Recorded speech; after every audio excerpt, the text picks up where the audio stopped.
আসসালামু আলাইকুম। সবাইকে স্বাগত জানাচ্ছি আমার দেশ আজকের বিশ্বে। সঙ্গে আছি তাহমিনা তাসির। শুরুতেই জানিয়ে দিচ্ছি সংবাদ শিরোনাম। ভারতে মুসলিম ফেরিওয়ালাকে পিটিয়ে হত্যা। ভারতের অরুণাচলকে নিজেদের সঙ্গে যুক্ত করতে চায় চীন। কার্টুনের মাধ্যমে মোদিকে বার্তা দিল পাকিস্তানের প্রভাবশালী গণমাধ্যম। এবার বিস্তারিত। ভারতের বিহারের এক মুসলিম ফেরিওয়ালাকে নির্মমভাবে পিটিয়ে মেরে ফেলার ঘটনা ঘটেছে।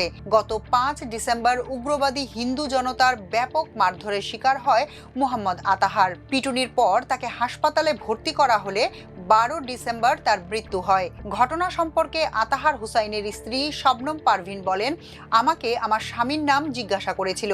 যখনই আমি জানালাম তার নাম মোহাম্মদ আতাহার হুসাইন, সঙ্গে সঙ্গে 8 থেকে 10 জন লোক তাকে মারতে শুরু করে। এ ঘটনায় হুসাইনের পরিবারের তরফ থেকে দায়ের করা অভিযোগপত্রে বলা হয়েছে, চুরির ভুয়া অভিযোগে বেশ কয়েকজন তাকে নৃশংসভাবে মারধর করে।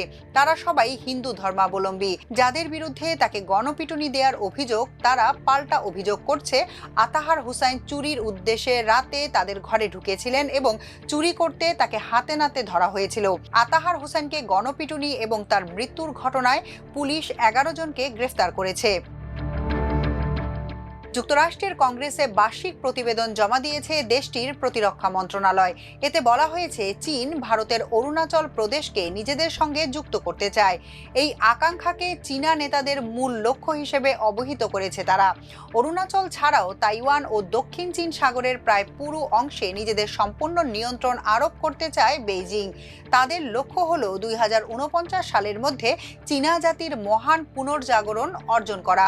আর এই মহান পুনর্জাগরণের মধ্যে ভারতের অরুণাচল, তাইওয়ান এবং দক্ষিণ চীন সাগরের নিয়ন্ত্রণ রয়েছে। প্রতিবেদনে আরও বলা হয়েছে, মহান পুনর্জাগরণের ক্ষেত্রে তাইওয়ানকে চীনের সঙ্গে যুক্ত করা একটি স্বাভাবিক প্রয়োজনীয়তা বলে মনে করে চীন।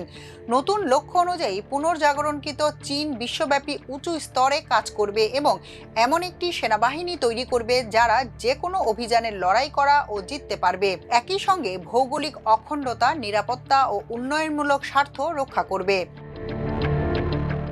পাকিস্তানের প্রভাবশালী ইংরেজি দৈনিক ডনে প্রকাশিত একটি সম্পাদকীয় কার্টুন ঘিরে দক্ষিণ এশিয়ার কূটনৈতিক অঙ্গনে নতুন করে আলোচনা শুরু হয়েছে। 21 ডিসেম্বর 2025 তারিখের ওই কার্টুনে ভারতের প্রধানমন্ত্রী নরেন্দ্র মোদীকে একটি বিশাল বাঘের সামনে দাঁড়িয়ে থাকতে দেখা যায়। বাঘটির গায়ে বড় অক্ষরে লেখা বাংলাদেশ। কার্টুনটির শিল্পী রোহাইত ভাগবন্ত। প্রতীকী এই চিত্রে জাতীয় পশু বাঘকে ব্যবহার করে বাংলাদেশের ক্রমবর্ধমান শক্তি, আত্মবিশ্বাস ও ভারতের সঙ্গে সম্পর্কের পরিবর্তিত বাস্তবতা তুলে ধরা হয়েছে বলে ব্যাখ্যা করছেন বিশ্লেষকরা। সামাজিক যোগাযোগ মাধ্যমে কার্টুনটি দ্রুত ছড়িয়ে পড়ে এবং অনেকেই এটিকে বাংলাদেশের বর্তমান রাজনৈতিক অবস্থা ও আঞ্চলিক শক্তির ভারসাম্য বদলের ইঙ্গিত হিসেবে দেখছেন। এখনকার মতো এ পর্যন্তই। সবাই ভালো থাকুন, সুস্থ থাকুন আমার দেশের সঙ্গে।